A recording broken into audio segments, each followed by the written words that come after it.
ನೀವು ಫಿಟ್ಸ್ ಬಗ್ಗೆ ಹೇಳಿದ್ರಿ. ಸೀಜರ್ಸ್ ಅಂತ ನಾವು ಹೌದು, ಕೇಳ್ತೀವಿ.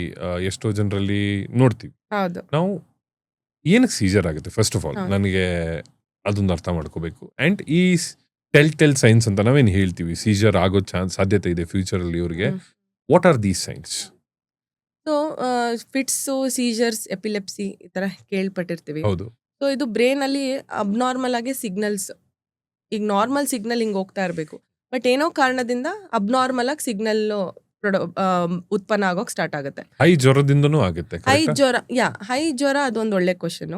ಯಾಕಂದ್ರೆ ಸಣ್ಣ ವಯಸ್ಸಲ್ಲಿ ಎಸ್ಪೆಷಲಿ ಲೆಸ್ ದೆನ್ 6 years 6 ವರ್ಷಕ್ಕಿಂತ ಕೆಳಗಡೆ ಇರೋ ಮಕ್ಕಳಲ್ಲಿ ಸಡನ್ ಆಗಿ ಬಾಡಿಯಲ್ಲಿ ಒಂದು ಟೆಂಪರೇಚರ್ ಜಾಸ್ತಿ ಆದಾಗ, ಸೊ ಅವಾಗ ಬ್ರೈನ್ ಅಲ್ಲಿ ಸಿಗ್ನಲ್ಸ್ ಅಬ್ನಾರ್ಮಲ್ ಆಗಿ ಫೈರ್ ಆಗೋ ಅಂತ ರಿಸ್ಕ್ ನ ಜಾಸ್ತಿ ಮಾಡುತ್ತೆ. ಯಾಕೆ ಇದು ಸಣ್ಣ ಮಕ್ಕಳಲ್ಲಿ ಯಾಕಾಗುತ್ತೆ, ದೊಡ್ಡವರಲ್ಲಿ ಯಾಕೆ ಈ ತರ ಜ್ವರದ ಜೊತೆ ಫಿಟ್ಸು ಅಡಲ್ಟ್ಸ್ ಅಲ್ಲಿ ಎಲ್ಲಿ ಕೇಳ್ತೀವಿ ಹೇಳಿ, ಅಷ್ಟು ಕೇಳಲ್ಲ. ಮಕ್ಕಳಲ್ಲೇ ಯಾಕೆಂದ್ರೆ ಸಡನ್ ಬಾಡಿ ಟೆಂಪರೇಚರ್ ಜಾಸ್ತಿ ಆದಾಗ ಮಗುದು, ಆಸ್ ಐ ಸೆಡ್, ಮಗು ಬ್ರೈನ್ ಇನ್ನೂ ಡೆವಲಪ್ ಆಗ್ತಾ ಇರುತ್ತೆ. ಇಟ್ ಈಸ್ ದೊಡ್ಡೋರ್ ಬ್ರೈನ್ ತರ ಇನ್ನೂ ಇಲ್ಲ, ಇನ್ನೂ ಇಮ್ಮೆಚ್ಯೂರ್ ಆಗಿರುತ್ತೆ ಮಗು ಬ್ರೈನ್, ಇನ್ನೂ ಬೆಳವಣಿಗೆ ಆಗ್ತಾ ಇದೆ. ಸೊ ಇಮ್ಮೆಚ್ಯೂರ್ ಆಗಿ ಪ್ರಿಮೆಚ್ಯೂರ್ ಆಗಿರೋ ಬ್ರೈನ್ ಇದ್ದಾಗ, ಸೊ ಈ ತರ ಸಡನ್ ಬಾಡಿ ಟೆಂಪರೇಚರ್ ಆದಾಗ ಅಬ್ನಾರ್ಮಲ್ ಆಗಿ ಫೈರ್ ಆಗಕ್ ಸ್ಟಾರ್ಟ್ ಆಗುತ್ತೆ ಎಲೆಕ್ಟ್ರಿಕಲ್ ಸಿಗ್ನಲ್ಸ್ ಬ್ರೈನ್ ಒಳಗೆ. ಆವಾಗ ಮಗು ಫಿಟ್ಸ್, ಹೆಚ್ಚಾಗಿ ಜ್ವರ ಬಂದಾಗ ಫಿಟ್ಸ್ ಬರ್ಬೋದು. ಇದು ಅಪ್ ಟು 6 years ಈ ತರ ರಿಸ್ಕ್ ಇರುತ್ತೆ.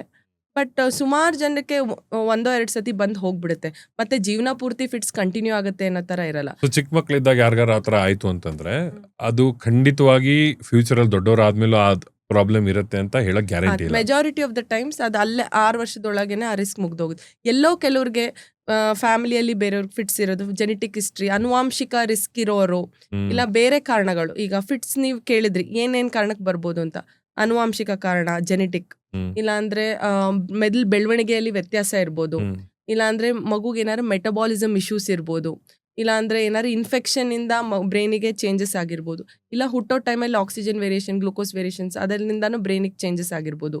ಸೊ ಇವೆಲ್ಲ ಕಾರಣಗಳು ಬೇರೆ, ಈ ಬರೀ ಜ್ವರ ಬಿಟ್ಟು ಬೇರೆ ಇವೆಲ್ಲ ಫ್ಯಾಕ್ಟರ್ಸ್ ಇದ್ದಾಗ ಇವೆಂಚುಲಿ ಮುಂದೆ ಕಂಟಿನ್ಯೂ ಆಗೋ ಸಾಧ್ಯತೆಗಳು ಇರ್ಬೋದು. But majority simple febrile seizures ಅಂತ ಹೇಳ್ತೀವಿ, ಅದು ಯೂಶಲಿ ಬೈ 6 yearsಗೆಲ್ಲ ರಿಸಾಲ್ವ್ ಆಗುತ್ತೆ, ಕಂಟಿನ್ಯೂ ಆಗಲ್ಲ. ಸೊ ಏನ್ ಫಿಟ್ಸ್ ಅಂದ್ರೆ ಯಾವ ತರ ಬರ್ಬೋದು, ಹೆಂಗ್ ಐಡೆಂಟಿಫೈ ಟೆಲ್ ಸೈನ್ಸ್ ಏನಂತ ಅಂದ್ರೆ, ಸೊ ಕಾಮನ್ ಆಗಿ ಹೇಳೋದು ಯಾವ ತರ ಫಿಟ್ಸು ಅನ್ನೋದನ್ನ ನಾನು ಹೇಳ್ತೀನಿ. ಯೂಶಲಿ ಮಗು ಕೈ ಮುಷ್ಟಿ ಮಾಡಿ ಕಣ್ ಮೇಲ್ ತೇಲ್ಸುತ್ತೆ, ಪ್ರಜ್ಞೆ ಇರಲ್ಲ, ಕೈಕಾಲ್ ಶೇಕಿಂಗ್ ಆಗ್ಬೋದು, ಬಾಯಿ ಸೊಟ್ಟ ಆಗ್ಬೋದು, ಬಾಯಿಂದ ಜೊಲ್ ಬರ್ಬೋದು. ಇದು ವೆರಿ ಕಾಮನ್ ಟೈಪ್. ಇದು ಬಿಟ್ಟು ಬೇರೆ ತರ ಫಿಟ್ಸ್ಗಳು ಇರುತ್ತೆ. ದೊಡ್ಡವ್ರ ತರ ಬರೀ ಒಂದೇ ಟೈಪ್ ಆಫ್ ಫಿಟ್ಸು ನಾವು ಮೂವಿಯಲ್ಲಿ ನೋಡ್ತೀವಲ್ಲ, ಅದೊಂದೇ ಟೈಪ್ ಫಿಟ್ಸು ಮಕ್ಕಳಲ್ಲಿ ಇರಲ್ಲ. ಮಕ್ಕಳಲ್ಲಿ ಫಿಟ್ಸ್ ಇಂದು ಹೆಂಗ್ ಕಾಣುತ್ತೆ ಅನ್ನೋದು ತುಂಬಾ ವೇರಿಡ್ ಆಗೇ ಬರುತ್ತೆ. ತುಂಬಾ ವೆರೈಟಿ ಆಫ್ ಟೈಪ್ಸ್ ಅಲ್ಲಿ ಮ್ಯಾನಿಫೆಸ್ಟ್ ಆಗುತ್ತೆ. ಯಾವ ತರ ಇರ್ಬೋದು, ಕೆಲವು ಸತಿ ಆಬ್ಸೆನ್ಸ್ ಸೀಜರ್ಸ್ ಅಂತೀವಿ, ಅಂದ್ರೆ ಕೂತಲ್ಲೇ ಸ್ಟಕ್ ಆಗೋದು, ಅಂದ್ರೆ ಡೇ ಡ್ರೀಮಿಂಗ್ ತರ.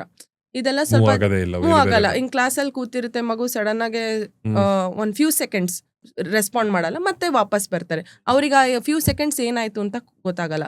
ಇದು ಚೈಲ್ಡ್ಹುಡ್ ಒಂದು 5 ವರ್ಷದ ಆದ್ಮೇಲೆ ಆ ಏಜ್ ಗ್ರೂಪ್ ಅಲ್ಲಿ ಬರ್ಬೋದು. ಚೈಲ್ಡ್ಹುಡ್ ಆಬ್ಸೆನ್ಸ್ ಅಂತೀವಿ, ಮತ್ತೆ ಇನ್ನು ಅಡೋಲೆಸೆನ್ಸ್ ಅಲ್ಲೂ ಜುವೆನೈಲ್ ಆಬ್ಸೆನ್ಸ್ ಅಂತೀವಿ. ಇದು ಒಂದ್ ಟೈಪ್. ಇದು ಬಿಟ್ರೆ ಕೆಲವು ಮಕ್ಕಳಿಗೆ ಬೆಚ್ ಬೀಳೋ ಟೈಪ್ ಫಿಟ್ಸ್ ಬರುತ್ತೆ. ಅಂದ್ರೆ ಜಸ್ಟ್ ಹಿಂಗೆ ಜರ್ಕ್ ಬರೋದು, ಜಸ್ಟ್ ಹಿಂಗೆ ಜರ್ಕ್ ಬರೋ ತರ, ಜರ್ಕ್ ಅಷ್ಟೇನೆ, ಇನ್ನೇನು ಇರಲ್ಲ. ಸೊ ಇದು ಸಣ್ಣ ಮಕ್ಕಳಲ್ಲಿ ಕೆಲವ್ರಿಗೆ ನಿದ್ದೆಯಿಂದ ಎದ್ದ ತಕ್ಷಣ ಪದೇ ಹಿಂಗ್ ಬೆಚ್ ಬೀಳ್ತಾರೆ, ಜಸ್ಟ್ ಹಿಂಗ್ ಬೆಚ್ ಬೀಳೋದು. ಆತರ ಕ್ಲಸ್ಟರ್ ಅಲ್ಲಿ, ಗುಂಪಲ್ಲಿ ಆಗುತ್ತೆ. ಸೊ ಇದನ್ನ ನಾವು ಇನ್ಫ್ಯಾಂಟೈಲ್ ಸ್ಪಾಸಮ್ಸ್ ಅಂತೀವಿ. ಇದೊಂದು ಟೈಪ್ ಆಫ್ ಫಿಟ್ಸು. ಇದು ವೆರಿ ಡೇಂಜರಸ್. ಈ ಸುಮಾರು ಸತಿ ಏನಾಗುತ್ತೆ ಅಂದ್ರೆ ಪೇರೆಂಟ್ಸಿಗೆ ಇದು ಫಿಟ್ಸು ಅಂತ ಗೊತ್ತಿರಲ್ಲ, ಸುಮ್ನೆ ಹೆಂಗ್ ಬೆಚ್ಚುತ್ತೆ, ಏನೋ ಮಗು ಮಾಡ್ತಾ ಇದೆ ಅಂತ.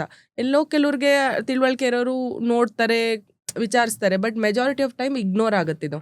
ಬಟ್ ಇದು ಮಗು ಕೆಲವೊಂದ್ಸರಿ ಮಲ್ಕೊಂಡಾಗ್ಲೂ ಹಿಂಗೆ ಮಾಡುತ್ತೆ, ಅದೇ ಸೊ ಅದು ನಿದ್ದೆಯಲ್ಲಿ ಬೆಚ್ ಬೀಳೋದು ನಾರ್ಮಲ್. ಸಣ್ಣ ಮಕ್ಕಳು ಈಗ ಇನ್ಫ್ಯಾನ್ಸಿಯಲ್ಲಿ ನಿದ್ದೆಯಲ್ಲಿ ಬೆಚ್ ಬೀಳ್ತಾರೆ, ಬಿನೈನ್ ಸ್ಲೀಪ್ ಮಯೋಕ್ಲೋನಸ್ ಅಂತೀವಿ, ನಾರ್ಮಲ್ ಅದೇ ಆ ಏಜ್ಗೆ. ಬಟ್ ಎದ್ದಿದ್ದಾಗ ಶಬ್ದಕ್ಕೆ ಬೆಚ್ ಬೀಳೋದು ನಾರ್ಮಲ್. ಶಬ್ದ, ಸೌಂಡ್ ಸ್ಟಿಮ್ಯುಲಸ್ಗೆ ಆ ಇನ್ಫ್ಯಾನ್ಸಿಯಲ್ಲೆಲ್ಲ ಬೆಚ್ ಬೀಳ್ತಾರೆ, ಸ್ಟಾರ್ಟಲ್ ರೆಸ್ಪಾನ್ಸ್ ಅಂತೀವಿ, ದಟ್ ಈಸ್ ಆಲ್ಸೋ ನಾರ್ಮಲ್.